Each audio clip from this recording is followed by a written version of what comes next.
Good afternoon. We'd like to invite you to another Real Talk. Here today, I'm the co-host, Mr. Hubert Roberts, along with host, Mr. Tim Johnson. Our topic today is going to be on law enforcement, and then we're going to delve in a little bit about income inequality as far as how some of those issues in law enforcement has borne out in how we have structured this country and how we kind of look at, the wealth and the value of different groups of people in this country. So we want to have a lively conversation today, and we want to give out factual information. Yes. And always we want to leave you guys with information that you can use to look up and research so you can empower yourself to be smart and rational. Now is not the time for burning and looting and doing those kind of things. Well, we need to be considering it about how do we strategize in this time. Right. I think we need to really be focusing on, boycotting or spending our money wisely. True. And then somewhat stepping back and not being emotional. Again, we need to really step back and not be emotional and half-hearted. We need to be strategic, use strategy, and then implement a plan. True. Mr. Johnson? And I tell you, I echo everything you said. This is a time that we need to come together. We don't need to be trying to destroy our own city and destroy our own property. We need to come together as one and actually continue to fight. This what's happening in our country been going on in here for hundreds of years. Now, just recently, and I know we were going to touch bases. I don't want to jump the gun a little bit, but what happened with Mr. Greg Floyd was senseless. It was, I tell you, my heart goes out to his family.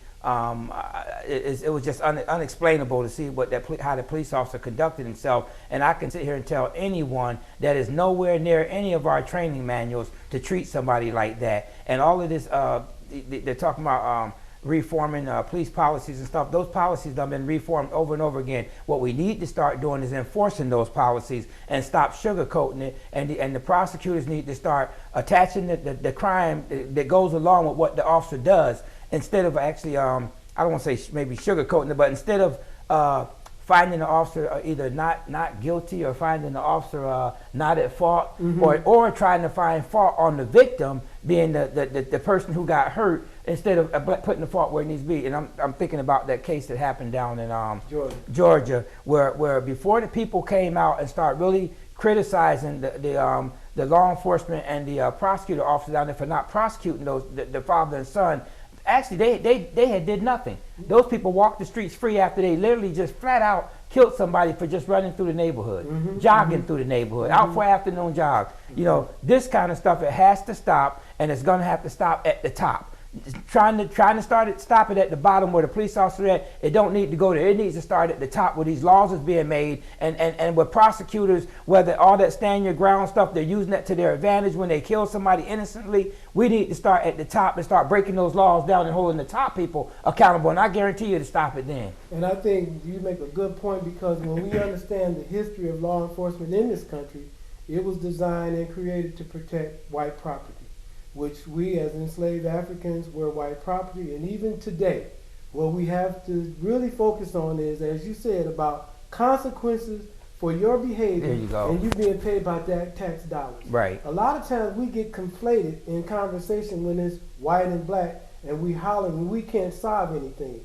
But if the laws are on the books, Exactly. and what we need to really be doing, back to strategy.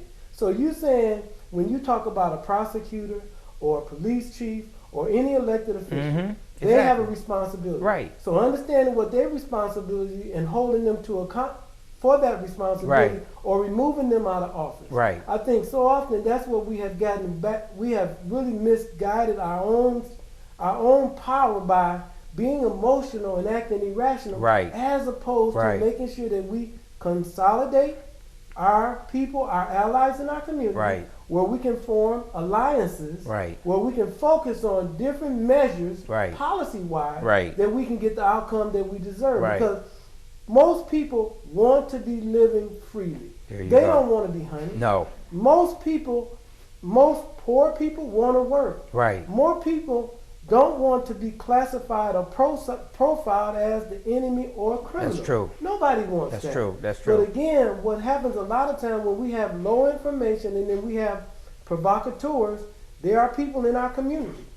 This is a perfect time for Right, them. right, Behind the scenes, right. they want to cause mischief. There you go. And see, what we have to do now is take pictures. We Right. have to expose them. Right, We have right. to expose everyone that is not on board with just simple humanity. True. I'm talking about congressmen, senators, city councils, mayors, Right. governors. All these people need to be held accountable because There you right go. is right. And I There really you think go. that this country has always been based on money. Who was the young lady down in, actually she might have been a candidate for vice president, and they found out that when she was a prosecutor that it was, and actually the same police department came up under fire before, and she didn't prosecute anybody, I believe. She passed it on to Jesus, I'm trying to think of the name of the panel. She Well, passed. she passed the buck. She passed the buck. Griffith, I think Gifford or something is her last name. Well, She's a senator out of Minnesota. Exactly. Well, they called her out on that and said, well, Senator, now that you're a candidate for vice president, but when Kathy Griffith, something like that. But when you were a prosecutor, you yourself, did not prosecute police officers when they did, and she tried to clean it up. But the same thing is happening even right here in our own community, where you got people in places right now that's trying to capitalize on what's going on and trying to jump out there acting like they want to be part of Black Lives Matter. But before this incident happened, for the last so many years going back, they were in positions to do something about that, and they did nothing. And that's the key. They did nothing. And that's the key when you can really expose an individual as far as your record. Yes. What have you done before the light is shining There on? you go. Because there you go. that shows your true character. There you go. And right now, what Yes. we're dealing with is, and again, that's why it's so good, and that's why information is powerful. Right. Because when you can find out and look up what someone has done There in the you past, go. if they have not changed and worked to change, There you go. saying that this is something, and even with her, Yep. she could say, I was wrong. She did say that. And I'm going to work from day forward to implement something right now. And matter of fact, I'm going to go back. Because again, the statute is always Right, open. right, when you're right, dealing right, with right. some of those cases, Right. the statute is open. Right. And so you can always go back to rectify those kind of things. Right. And historically, when you talk about what happened down in Georgia, or anytime when you think about Ned Turner, or even when you go back all the way back to Denmark Vassar, and if you want to go back to 1492 or the 1619 project, but when you deal with people of color that has been in this country, Yes. and we have constantly been marginalized, Yes. kept out of the system Right. where we could take care of ourselves. We really don't want to be taken care of. We want to be able to provide for our own family. There you go. We want to work. We Talk. want to mind our There own you business. go. There you go. We are not looking for trouble, and most often people are hunting us. There you go. Down there in Georgia, it's almost like they was hunting There you go. and wanting to just kill an innocent person There you go. just for the sake of and justifying that he was looking at a new bill. I've done that. But it's the pathology of this Right. country. We've been culturally conditioned to believe certain things about people, and it's time out. One of my biggest fear about locally is not a parade. They made a statement about Oh, I heard Miller that. Road Oh saying my it's God. a parade. No, it wasn't no This is parade. not a I heard parade. that. Lord have mercy. And I I heard do a that. lot of protesting myself by myself. I heard that. And I do not, when people blow their horns, I don't wave. Yeah. I'm not smiling because it's nothing funny. Yeah. Yeah. Listen here, this is not funny. Yeah. And that Again, was- this is not a parade. And that was not a parade. That was This a is march. serious. That was We a are march. serious. There you go. And it's time out, in my personal opinion, it's time out for marching. It's time out for all these rallies. It is time out to implement the policies that are on the books right now. Yeah. We need to adhere to them. Yes. Because they're on the books. When you talk about commissions and all these things that the Obama administration had put in place and the Trump administration removed, these are type of things where you start nibbling at the problem. Because when you think about the Fraternal Order of Police, that union, again, and y'all think about this, the public. So if they're going to say that Michigan is a right to work state and other states across the country have removed unions, but the police force continue to have a union, and they are powerful and they in bed with the NRA. Again, these are some things where you have to real strategize to go at, because that is where the power lies, in the money and in the lobbying. You know, I do want to take a short moment just to say thank you to our brothers and sisters of different nationalities that's been out there on the front line Yes. with people who of color that was affected and being Yes. affected every day by this. But if it was not for our brothers and sisters that's standing out there that's not the same color we are, I tell you, it probably would not be getting the same light and headlight lines that we're getting now. No, it you know, wouldn't. so to those people who's out there on the front line with those peaceful protesters, we want to say thank you for that. Thank you, because we can't do it without you. This is going to be a we thing, not a me thing. Right. And your support and your love and your attention to this matter, and you're standing out there protesting against it also, that makes this move a lot faster, and hopefully it'll be reformed across the top for everybody, and not just against black people, but for everybody of color, whether you're Arabic, Chinese, Hispanic, black, white, it doesn't matter. Everybody has a right to be in this in the United States and live free of that type of attitude and that type of racism. Yes, sir. You know, just Yes, flat sir. out racism. You Yes, know, sir. there's no other word for it. You can't sugarcoat that. You know, so there's a way that human beings need to be treated, and it's not like dogs. I don't care what color you are, and you don't put your foot in somebody's neck like that. And even if he was holding him down and the guy said, "I can't breathe," that was the time. Yes. To make an adjustment. Yes. And say, "Oh, okay," and you know, if you're not trying to hurt him to Yes. that point, because he wasn't fighting and he wasn't struggling and he had handcuffs on. Thank so you. that was the time to make that readjustment with your knee. But to stand there and just look at him like he wasn't saying anything. The camera spoke for itself. It spoke, and that's unacceptable. It spoke for itself. So, Yes. but it's time for us to start going. If there's a time to be true reform, it needs to be now, and it needs to be at the top. Yes. Because you can't start at the bottom and work your way up. Reform done been done through the police department. It's way above the police department. It needs to hit the prosecutor's office. It needs to hit Yes. the officers that oversee the internal affairs, where they oversee the Yes. police department. That's where it needs to hit. And then when those people don't do their job, hold them accountable. Hold them accountable. Hold them accountable. And that's the key. And when you think about all those elements have been put in place, because you can see the disparity when you talk about other ethnic groups and how they are treated. Yes. Or how different communities are treated. Yes. And I do want to echo what you said about our brothers and sisters that have been aligning themselves with humanity. Right. And we want to thank all of you young people and Yep. older people Yep. by saying enough is enough. And when we say enough is enough, again, I don't want this to be a time where we want to engage and 2 weeks from now, there's nothing.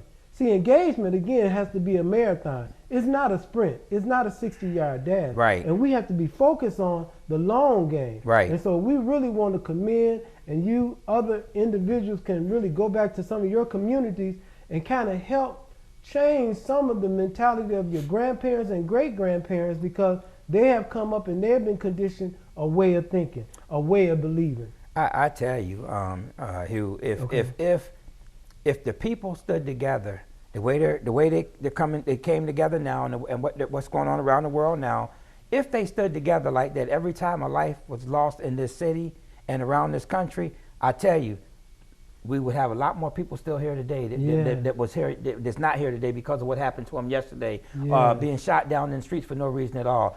And I have a problem with that too, because my condolences to the Floyd family for what happened to him, but we got families right here in Flint, and last year we were at, I think it was 12 homicides. I think we're at number 21 now. We're almost double the homicides in this city right now, and nobody's talking about that. Nobody's talking about that. And every one of those, and the lives there that was lost in this city, Yes. somebody knew them. Somebody that we know knew them. Yes, sir. Those was Flint lives that was lost in this city, and they're gone at the senseless killing for no reason at all. If we stood strong against every killing that happened, I guarantee it wouldn't be happening in our area, in our neighborhoods no more. And I have to echo what you're saying, because when you think about policing, and so you call the police, and the police can come and kill you, or your life is ended, as opposed to, like you say, we policing ourselves. First of all, there are some things in our community locally that we need to change. And it's back to what we said in some previous shows about us loving ourselves. Mm-hmm. When you start loving yourself, and when you see Miko or Mookie or Tanya behaving uncharacteristically, Right. or doing things that we know are wrong, Right. we have to be able to, from men and women in the community, step to them. There you go. And we have to eliminate, because a lot of the senseless killing that goes in our community is just Senseless. Over nothing. over nothing. He looked at me I'm wrong. mad at you because you sleeping with my boyfriend or my Right, girlfriend. right. A lot of Yeah, times yeah. it all starts down with men and women or boys and girls pretending to be adults. Because There you a lot go. Of times, There you go. A lot of times our young people are ill-equipped Yep. to Yep, be yep, even yep, having yep, sex, to having children, because they're ill-equipped. There you go. And so now emotions start There you running. go. Then they act out because they've been conditioned to feel and behave and respond violently because they've been taught that all their life. But again, if our community stood up Yes. like they're standing up now, and Yes. I commend them for that. But Me if they too. stood up like that every time we lost a life in Flint, then that life meant something to somebody. That was somebody's brother, somebody's father, somebody's son. It meant something to somebody. If we stood up like that against every life that was lost, Yes, I sir. tell you, it'd be a game changer. I agree It'd with be a you. game changer. It'd be a game changer. You know, so residents of Flint, we're going to ask you to continue to keep the movement going. We're going to ask you to continue to, but stand up when it happens in our own streets also. Mm-hmm. Stand up, because that the lives that we're losing in Flint, they mean something to somebody in our community, and it's probably people that we all know. Somehow we crossed their path somewhere. Flint is not that big, Nope. you know. So if we continue to carry this all the way into even protesting when lives is lost here, we can put a stop to what's going on in our city, in our community. And I tell you, I applaud the young people. It was a young lady out today, I can't remember her name, God forgive me, that was in front of City Hall, that set up a little, she organized some people to be out there. They was out there. Yeah. It was peaceful. I could be wrong, but she looked like she might have been about 16 years Okay, old. look at that. And I'm telling you, that's what we want. That's what we want to see our youth doing. See? There you go. Now, see, and then when you say that, not out acting a fool, not out doing nothing, she has something that's touched her inside. There you go. Where she's saying, I'm not asking nobody. There you I'm go. doing something. There you go. And back what you said, even before our lives are lost, guys, I'm echoing, when we are engaging one another in family, outside of our family, let's stop killing one another. Yep. Let's stop burying each other. Let's stop being jealous and envy of each other. Let's really work to have and start building and owning businesses in your community. Yes. Let's start putting each other to work. Yes. When we simply could own the car washes and the liquor stores and all these businesses, hair stores, nail stores, those things that we locally use in our community, we should own, and we should advocate for that. And again, when you say what to do, a lot of times people want a parade and they want to holler and scream. Now what can we do? So some things, some marching orders. Again, collectively in your families and your community, start having conversation about pooling your resources to buy groceries, about where you spend your money, where you spend your dollars to, with people that are supporting your community. Matter of fact, on your block, start cutting the grass. If your neighbor grass need cut, if Help 'em paper out. need cut, Help 'em out. Listen. If we need to paint something, call me. There My you number go. is There you go. 810-394-4105. There you We're go. going to get out and we're going to start cleaning up part of our neighborhood. There you go. We're asking people to, my family, we're going to start next Sunday. We go to the soup kitchen every Sunday, and my family is going to take a block on York Street this Sunday coming up, and we're just going to start going over to Sunday ourselves at 12 o'clock. We're going to start cutting the grass, picking up paper, and we're going to be right there on There the you corner go. of York and Saginaw and go down as much as we can. What we're saying, why we're doing this, we ain't asking nobody. If you want to come out and help, we're not being paid to do this. What we're saying is the north It's our side, neighborhood. the north side could rise, just like Tulsa, There you Oklahoma go. in 1921, Black Wall Street. We want to create on the north side, just like they invested in downtown. Right. We want to invest in the north side of There Flint. you go. There you go. You know, and that's a very positive statement, because if you ride around the city of Flint right now, what do you see? You see trash everywhere. You see side streets where people's dumping at. You see dumpsters that have been put there for people to dump in, and they're overflowing because they're not being picked up Yes. and dumped and then brought back. You know, so this is our city.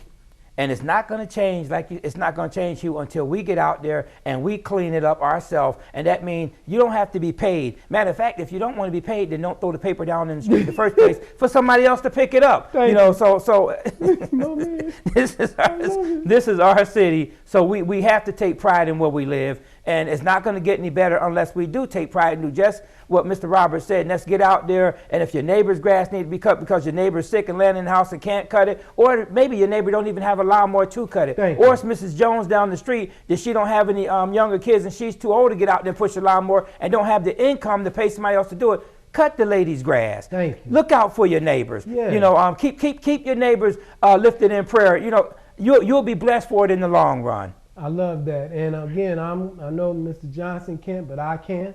I am calling out the city council. I'm calling out the local pastors. Again, a lot of times we want to be inside our bubble. I'm saying get out and let's do something. Let's do something, whatever you feel in your heart, but we're saying let's put it into action. There's no more talking. We don't need no more meetings. We don't need anything like that. All we need is people willing and able to come out and do a little bit. If we all did a little bit, collectively, what we can get done together. Nor are we out there. This ain't nothing for no politicking or be out here No. politicking. Flint right now needs some serious help and some serious love and some serious attention. Yes. This is not no platform to be out here politicking on the backs of people who's in the city that's hurting like I don't know what and been hurting from the Flint water crisis, a man-made disaster that devastated this community, the worst one in the United States from my understanding, and Flint lived through it. We are Flint strong, like we say, but the bottom line is this ain't no platform for somebody to be out here trying to politic on the backs of all the injustice that done happen in our community. And all you have to do is just go back and look who was there through that injustice. Yeah. Who was there dealing with all of the stuff while it was happening in our who was there dealing with that? Yes. Do your homework like you said earlier. All you gotta do is go back and research it. Come on. It's all in the books. It's all on MLive. It's all on Channel 12. Just go back and research who was there through the thick and thin of what Flint was going through. Come on. Again, and on that note, we want to touch on a little bit. I want to encourage you guys. We always want to engage our community about research, and I believe that history is so important because one thing that history teaches us, where you can really change your behavior. A lot of times saying, I'm too old to change. No, you're not. Every day you get up and God bless you to be on this earth, everything changes. I'm talking about the weather, from cold to hot, everything changes, guys. So as long as you're alive, you have an opportunity to change. And one thing I want you guys to really research or talk in your families about is the growing racial wealth gap in this country. I would like for you guys to look that up and see what that really is about. And also I want to share with you the black versus white share of wealth. When we talk about post-Civil War, and in 1865, blacks had 0.5% worth of wealth. Whites had 99.5%. Today, blacks have 1% worth of wealth in this country, and every other ethnic group in this country has 99% of the wealth. Why is that? Again, when you think about how laws, policies, procedures have excluded groups of people out of the ability to earn and provide for themselves and develop legacy. What is legacy? So if you have a business, you pass it down. If you have a corporation, you can pass it down to your family members. And those are legacy, those are wealth building through generations, like the Kennedys, the DuPonts, the Chevrolet, the Motts, those kind of things. And again, when you think about understanding us as human beings and your wealth, a lot of times we look at wealth and so superficial. Jordans is something that's superficial, that has no eternal, nothing they can do down the road, or it has no kind of thing that you can invest in or draw capital on. And what I'm asking our community is to do some research. I want to share a book I want you guys to think about reading. It's called Two Nations by Andrew Hackett. It came out about 3 decades ago. To be honest with you, it's a powerful book. He kind of wrote it after they did a commission back in the 60s, the Kerner Commission report they did twice for Lyndon B. Johnson. And I think Mr. Andrew really talks about our nation being two nations. And one thing that he did leave in some end of the book, he had some real good advice on how we can really structurally work together. You know, you touched down on a few things that I was trying to formulate in my mind. When you said pick up a book and read, and you're giving out certain titles of books that you want our people to read, and you talked about the difference in the wealth in this country. I will say this to the young people in this city and in this community. First of all, you got to go to school. Mm. You got to go to school. Yes. Knowledge is powerful.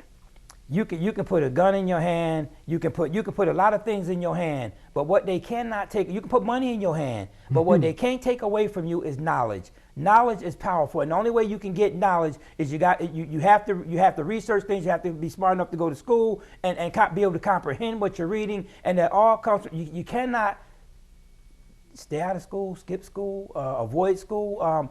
Schooling, knowledge. That's the key. That is the key to our future, to your future, Yes. as the next generation. That's the key Yes. to your future, is knowledge. So, like Mr. Roberts is telling you, giving you all the points, all the points that you need to be successful in life, but you got to start with getting knowledge, and that means from going to school and being obedient to trying to learn, and if you're smart, where you can pull somebody else along with you and help tutor another individual, then take on that platform too. Take on that platform too. And one of the keys, Mr. Johnson talking about education, I know a lot of you people may be sitting there and young people saying, oh, school is this and that. One thing that school really does is develop discipline. When you develop discipline, guys, that's the key to really implementing change in your life, along with applying information, because all throughout your life, to drive a car, to do anything you want to do, working on your playing games, Call of Duty, Grand Theft, you got to be able to read, basically write, and if you want to do anything that's going to move beyond those games and playing and wasting your time on that, to engage in a real whole society, you got to be critical thinkers. And how dare you be a critical thinker and you haven't put nothing in your head? You can't, it's not possible. So and I'm along with him, you got to go to school. I know you guys want to say certain disparaging things about education, and yes, education needs to be enhanced to work with those individuals that need certain tweaks here and there. But basic education, again, throughout history, basic reading, basic math, basic writing, basic understanding, guys, has never been old, will never grow old. I don't care if they want to say new math and all this fandangle stuff, just the basic understanding comprehension, guys. We can stand on that front line all we want to and holler injustice. But if you don't even know what the word means, we got problems. Thank you, Mr. Johnson. Seriously, Thank you, Mr. if you see all those signs up there that people's Johnson. holding up, if you don't know what those signs are saying, how can you help, and how can you help this movement to stop the racism in this country? Thank you, now, Mr. I remember Johnson. back in the day, maybe a few years back, not even a few years back, last year, Mm-hmm. I remember Mr. Roberts. So I know what his viewpoint is on education. He was in the school system every day, standing at the front door, 6:30 in the morning, when those students first walked through that door, greeting every student with a hug, a handshake, hello, have a blessed day, have a good right. day. I remember this man doing that. So I know what his mentality is when it comes to how important education is. I cannot stress to the young people in this city, without an education, we're lost. Yes, and it's sir. sad to say, you are our next generation. Whether Yes. you take advantage of it or you don't, you are the next generation, because we won't be here. I pray that God continue to bless us Yeah. with many more years, but I know our years is numbered just like the people before us, and your years is going to be numbered too. Yes. Education is the key, and there's no way around it. There's no way of sugarcoating it, and education is the key. Is the key. Education is the key. Yes, sir. So, yes, sir. so I thank God for people like Mr. Roberts. I really do, because I know his platform and I know what he stands for. And if it had not been for individuals like him trying to greet our students and trying to make sure that our students had a decent day, I don't know where we would be. So let me just say this, man. I tell you, these conversations with you, Hugh, is just unbelievable. But they're so important. And the basis and the topics that we touch down on, they're detrimental to the young people in this community. So thank you, viewing audiences for watching this. And until next time, thank you for watching Real Talk with Tim Johnson and Hugh Roberts. Thank you.